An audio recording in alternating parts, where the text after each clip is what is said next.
తిరిగి BCN news కి స్వాగతం. కూటమి ప్రభుత్వం ఆటో డ్రైవర్లకు అండగా ఉంటుందని, ఆటో డ్రైవర్ సేవలో పేరుతో వారికి భరోసా కల్పిస్తుందని Unguturu MLA Pachimatla Dharmaraju, AP APCOB chairman Ganni Veeranjaneyulu అన్నారు. ఏలూరు జిల్లా ఉంగుటూరు నియోజకవర్గంలో ఆటో డ్రైవర్ సేవలో పథకాన్ని ఎమ్మెల్యే ధర్మరాజుతో కలిసి ఆప్కాబ్ చైర్మన్ గన్ని ప్రారంభించారు.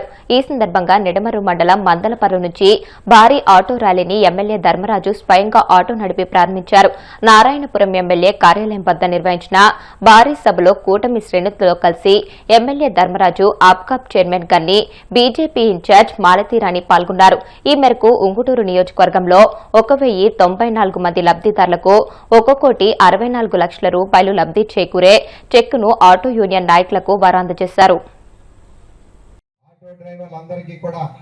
ఒక మంచి కార్యక్రమానికి శ్రీకారం చుట్టి నారా చంద్రబాబు నాయుడు గారు ముఖ్యమంత్రి ఆ కార్యక్రమంలో భాగంగా ఒక్కొక్క ఆటో సోదరుల యొక్క అకౌంట్ లో సంవత్సరానికి 15,000 రూపాయలు వేసేటువంటి కార్యక్రమానికి శ్రీకారం చుట్టినటువంటి సందర్భంలో మరి ఆటో సోదరులందరూ కూడా ఈ రోజు ఈ సమావేశానికి వచ్చినప్పుడు ఆటో సోదరులకు గాని హాజరైనటువంటి కూటమి కుటుంబ సభ్యులకు గాని ఈ యొక్క కార్యక్రమానికి విస్తృత ఏర్పాట్లు చేసినటువంటి అధికార బృందానికి గాని ముఖ్యంగా ఎవరైతే ఆర్టీఓ అధికారులు ఉన్నారో వారికి గాని ఎంపీడీఓస్ కానీ ఈ యొక్క కార్యక్రమంలో పాల్గొంటున్న ప్రతి ఒక్కరికి గతంలో మీరు చూశారు. ఆ ప్రభుత్వంలో కూడా ఆటోల్లో 10,000 వరకు ఇస్తున్నారని ఇందాక ఆటో సోదరుడు చెప్తే ఈ రోజు అందరికీ కూడా 15,000 అందరికీ ఈ రోజు ఆటోలో అర్హత ఉన్న ప్రతి ఒక్కరికి కూడా ఆటోలకి అలాగే మనకి క్యాబుల్లో కానీ ఇంకా కార్లలో కానీ అందరికీ కూడా సుమారుగా మంది 1,098 మందికి ఈ రోజు మన ఉంగుటూరు నియోజకవర్గంలో అందరికీ కూడా ఇవ్వడం జరిగింది 15,000 చొప్పున. అలాగే మన రాష్ట్రంలో 2,90,000 మందికి కూడా అలాగే 4,436 కోట్లని ఈ రోజు మన రాష్ట్ర వ్యాప్తంగా ఇవ్వడం జరిగింది. మన నియోజకవర్గంలో 1,64,00,000 మనకి ఈ రోజు మన నియోజకవర్గం తరఫున మన ఆటో డ్రైవర్ సోదరులందరికీ కూడా ఇవ్వటం జరిగింది. అలాగే మనకి అందరినీ కూడా ఎందుకంటే ఎంతో ఉత్సాహంతో ఆటో డ్రైవర్లు సోదరులు అందరూ కూడా ఈ రోజు ఈ కార్యక్రమానికి ఇక్కడికి వచ్చి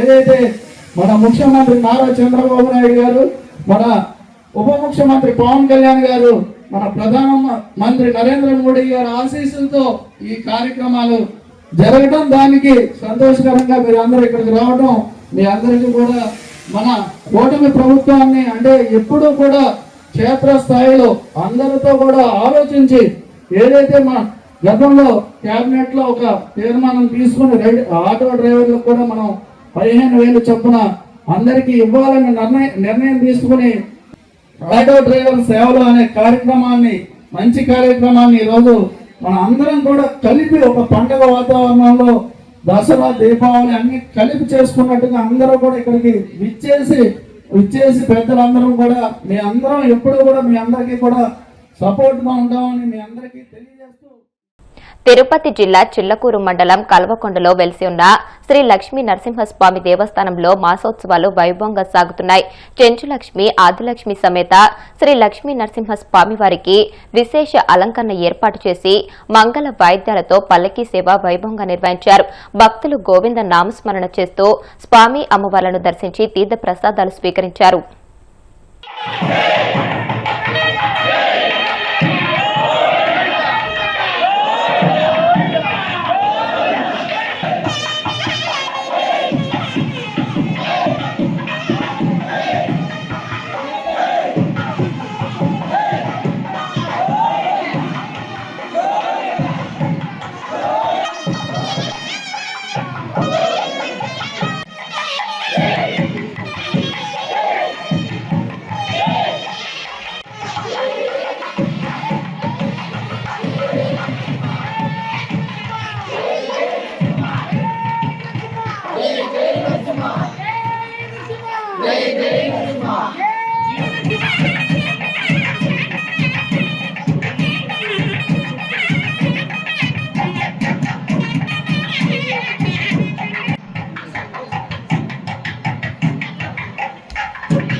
కలియుగ ప్రత్యక్ష దైవం తిరుమల శ్రీ వెంకటేశ్వర స్వామివారిని పలువురు ప్రముఖులు దర్శించుకున్నారు.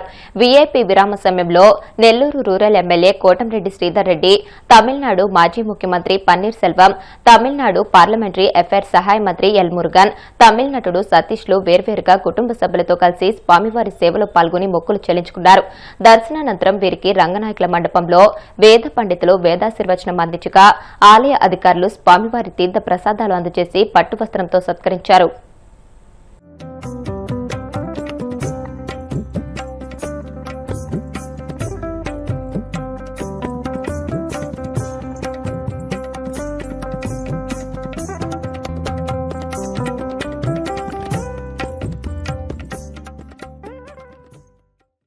ఉన్నత చదువుల కోసం అమెరికా వెళ్లిన హైదరాబాద్ కు చెందిన ఓ విద్యార్థి అక్కడ దుండగుల కాల్పుల్లో ప్రాణాలు కోల్పోయాడు.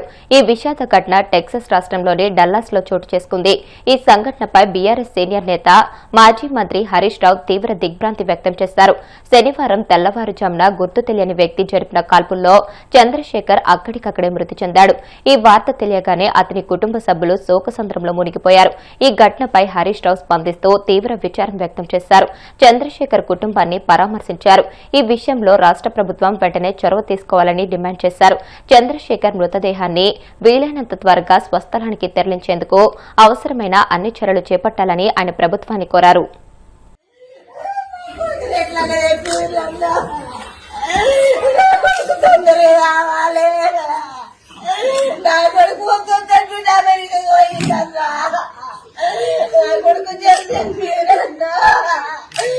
రోజు కూడా అది కూడా పోతుండే రోజు వాట్సాప్ కాల్ చూసుకుంటే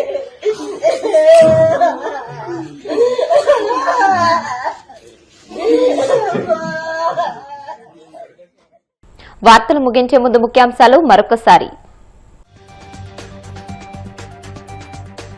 పాలకులలో 29 మంది లబ్దిదారులకు 23 లక్షల సీఎంఆర్ఎఫ్ చెక్లను పంపిణీ చేసిన మంత్రి నిమ్మల. ప్రజారోగ్య పరిరక్షణే కూటమి ప్రభుత్వ తొలి ప్రాధాన్యమని స్పష్టీకరణ. రాష్ట్రంలో అర్హులైన లక్షలాది మంది ఆటో డ్రైవర్లు, లారీ, టిప్పర్ డ్రైవర్లకు ఈ ప్రభుత్వం వంచన మిగిల్చింది. మండిపడ్డ మాజీ మంత్రి పేర్ని నాని.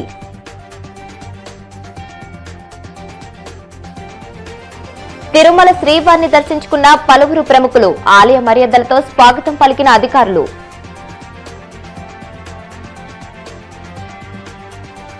అమెరికాలో దుండగుల కాల్పుల్లో హైదరాబాద్ కు చెందిన పోలే చంద్రశేఖర్ అనే విద్యార్థి కాల్చివేత. మృతదేహాన్ని త్వరగా తరలించాలని ప్రభుత్వానికి హరీష్ రావు విజ్ఞప్తి. ఈ వార్తలు ఇంతటితో సమాప్తం. మరిన్ని వార్తల కోసం BCN digital YouTube channel, Facebook page ని ఫాలో అవ్వండి. అప్డేటెడ్ వార్తల కోసం ప్లీజ్ సబ్స్క్రైబ్.